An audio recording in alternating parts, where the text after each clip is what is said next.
wait a second. I was abused severely by my religion and religious people and probably my parents. And now I'm 25, 30, 35, 40 years old, and I'm a freaking wreck. Like, I'm a freaking train wreck, and I'm starting to figure out why.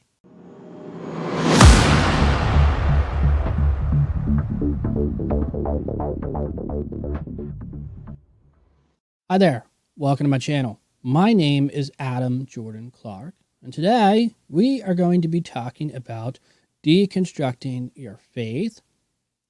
And we are also going to be talking about the church and education in the church and theology and history and all those boring things that nobody ever wants to talk about. But we are going to make it not boring by talking about deconstructing your faith. Primarily, we're going to be talking about why people are deconstructing their faith, and that's what's going to make it so interesting. So before we get into this video, I want to tell you about my YouTube channel and why you should subscribe to my YouTube channel. First of all, my YouTube channel is a Bible study channel. Now, don't let that term scare you.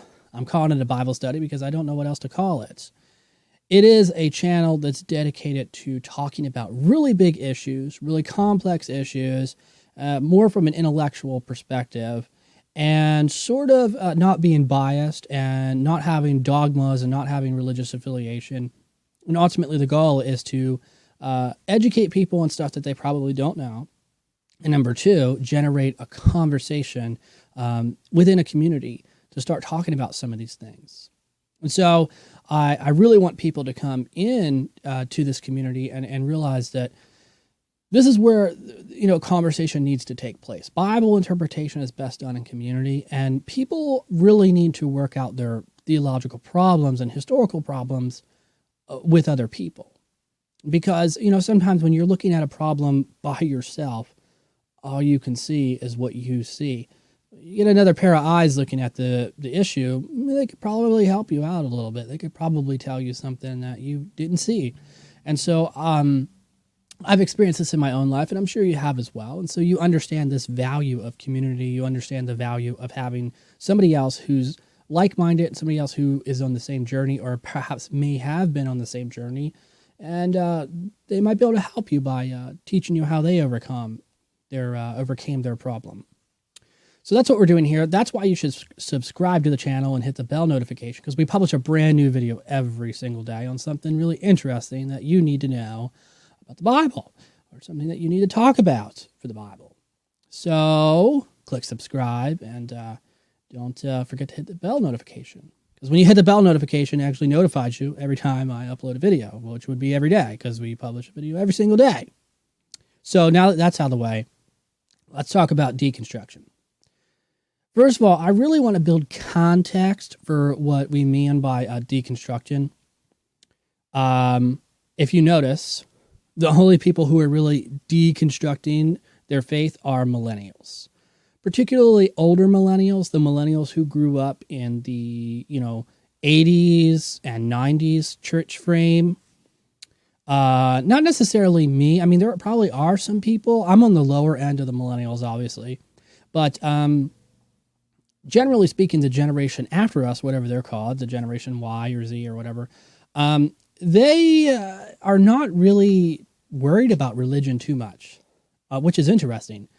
We actually might be the last generation in America that has religion, that takes religion seriously. And I think that's actually really brilliant. I think we really need to start having a conversation about this, because what if we are the last generation? What if the millennials are the last religious generation in America? What does that mean? When we think about the younger kids, I mean, I think a lot of people, don't realize that the millennials are their parents. It's the millennials who had children, and those are the kids we're talking about. And if the millennials have declined in religion, and there's only a handful left who are religious, what does that mean for the children? Well, it could be very well possible that the millennials are the last religious American generation. So that's something that we really need to talk about. I happen to be a person who believes in the need for religion. I believe firmly that human beings need religion. I think that history has told us that. very clearly. I mean, look at all these different religions. It's not just Christianity, it's all religions. And this has gone on for thousands and thousands of years. I think that that's something we really need to understand. This is the problem with atheism, is that atheism is fundamentally disagreeing with history. It's fundamentally disagreeing with human nature. There is something natural about believing in something greater than yourself. There's something natural about believing in something supernatural. There's also something natural about believing in some type of rules that a community of people come together and say, yes, we agree upon these rules religiously, and we're going to follow them religiously. There's something about that that's naturally in us, and it's valuable. It's something that we should very much treasure and protect and defend and teach to other people. Now, it's important to understand that because a lot of people, think of religion and they think of control or rules or something. That's fine. They don't know what they're talking about, but, religion's probably better described in the way that I just described it. Why do I think that? Well, because I'm the one who just said it, so therefore it settles it. Anyways, here's the thing, is that the people who are deconstructing their faith are primarily millennials. Now, my concern is why. And I'm actually not really concerned about it in a negative way. I say concerned in sort of a positive way. Basically, to cut to the chase, the reason why the millennials are deconstructing their faith is there's multi reasons. There's it's like a ripple effect. Basically, you really need to understand the culture of the day. Going back to the 80s and 90s, you really have to go back to that culture to really understand it. And there are plenty of documentaries, there are plenty of books you can go and read, so you can really find the craziness of those movements, particularly in the youth groups. Super crazy stuff, super insane stuff happens. And so basically, there was a big move toward not having sex, and the idea was that if you did have sex, you weren't a Christian, and so this stuff was like sort of rammed down people's throats. So there's a lot of shame, a lot of embarrassment, a lot of guilt, a lot of other stuff as well. And so there was a lot of anti-talk about drugs and alcohol and cigarettes and tobacco, and the list just goes on and on and on and on of stuff you shouldn't do because these are things that Christians shouldn't do. Now, here's the thing. The Christians were told, these youth people were told, to live in the world but not be of the world. This is not a Bible passage. It's not in the Bible, by the way, but it's a concept that was developed. And not from that time frame. Christians have always believed this, but they use that to sort of communicate the truth. It's called Christianese or Christian lingo. And so, this sort of created the idea in millennials' minds that if you do what the world's doing, you're not a Christian. And so what millennials are really finding out now that they've gotten older and they've been in church for a long time and they've done the religious stuff, they've done what they were told as teenagers, they've realized it doesn't work. That's the first thing. They were told as children that if you do this, this, and this, God will bless you and he'll bless your marriage and he'll bless your life and you'll just live happily ever after, way better than all the other sinners out there. That's what they were told, and they believed them. And then they did it for 10 or 15 years, and all of a sudden they're like, okay, I did it. It didn't work. I was lied to. That's probably the biggest problem. It's a huge emotional problem. So not only were these people abused as teenagers and children, especially if they grew up in religious evangelical fundamentalist homes, they were severely abused emotionally. They were abused by church. And now here they are years later dealing with that abuse, and they're wrecks. They're absolute wrecks. So, and not only that, they're waking up and they're realizing, wait a second, all the stuff that I was taught isn't actually true. Now they're reading the Bible for themselves, and they're realizing, wait, this stuff's not even in the Bible. So what's going on here? And so now they're in a phase of deconstructing their faith. And it's weird because they're not actually giving up their faith. What they're really doing is they are struggling. That's what they're doing. They're just struggling with this problem of, I've been lied to, I've been deceived, the church abused me emotionally, and now my life's a wreck, and I'm the one who has to deal with it. I'm the one who's paying the consequence for people taking advantage of me as a young person. And so it's very difficult to deal with. Obviously, there are a lot of stuff. And my favorite part about this movement, okay, this is like a kind of a funny point, but not really, but it is It's a funny analogy. I just find it so amazing that there are so many, 35-year-old men, 35-year-old women out there who are like, yeah, let's go to the bar and sit down and talk about God, have a great theological discussion while we're drinking beer.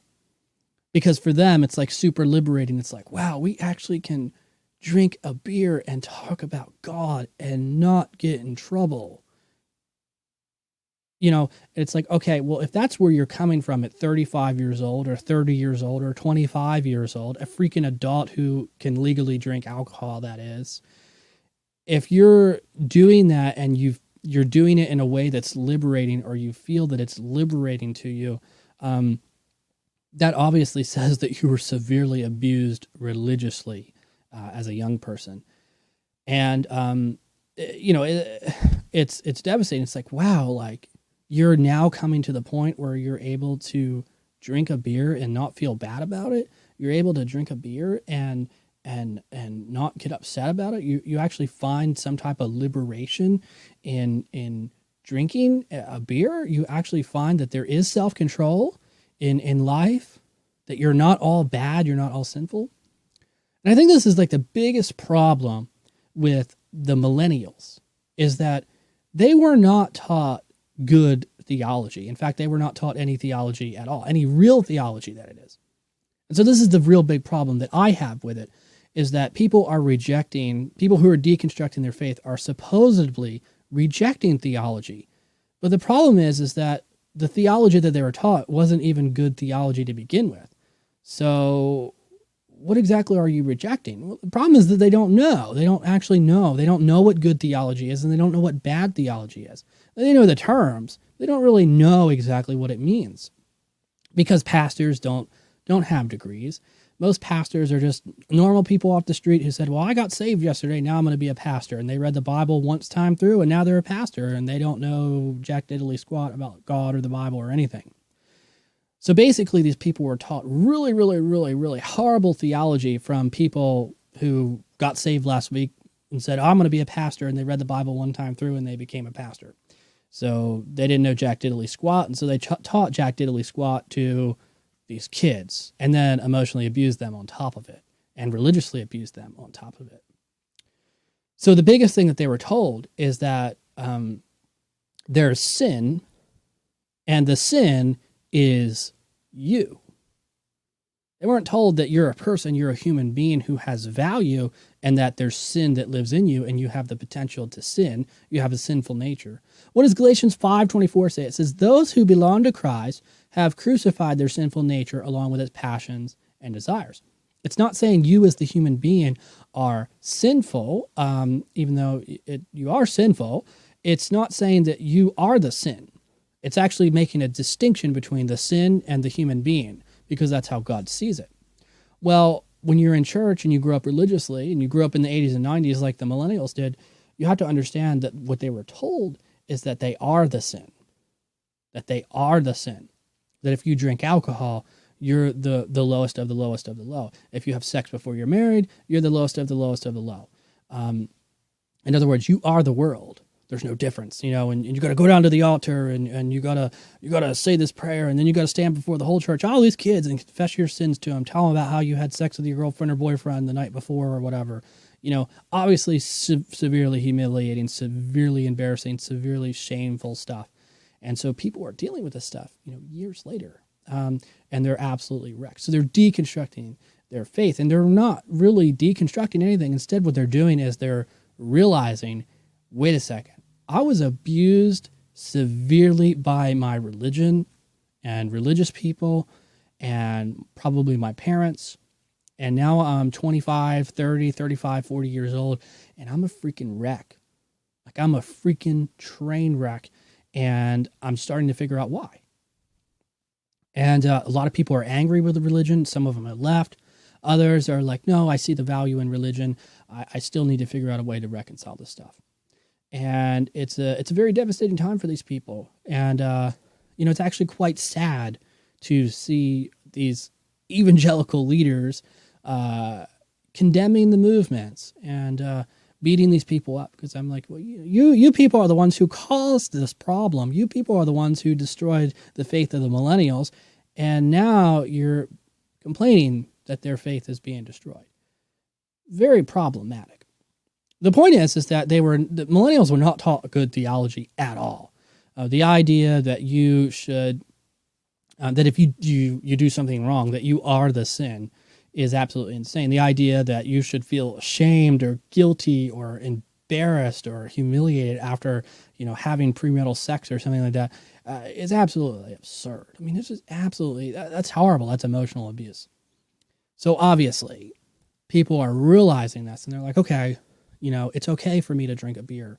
I'm not anti-Christian because I drank a beer. I'm not going to hell because I drank a beer. I'm not a sinner because I drank a beer. It's perfectly fine for me to sit down, drink a beer, drink a glass of wine, and talk about some issues that are really important to me. And so for millennials, that's like a big, big, big step, because they were told their whole life that drinking alcohol of any kind is not compatible with Christianity. You cannot drink and be a Christian. That's what they were told. And so they're realizing, wait, I'm not a sinner. And so not only are they realizing about this problem of being told that, and they're realizing that they can drink a beer and still be Christian, they're also realizing the same thing is true about all the other stuff. So it's a liberating moment for them. And I hope that the people who are in this movement find good resources, and they're able to solve their problems, and they're able to grow and cope with some of the horrible things that the church has done to them. My name is Adam Jordan Clark, and if you like this video, go ahead and give it a thumbs up. Don't forget to comment below if something sparked your attention, or you just want to tell me a really cool, interesting story. And don't forget to subscribe, because we publish a brand new video every single day on something interesting that you need to know about the Bible. My name is Adam Jordan Clark, and as always, I will see you in the next video.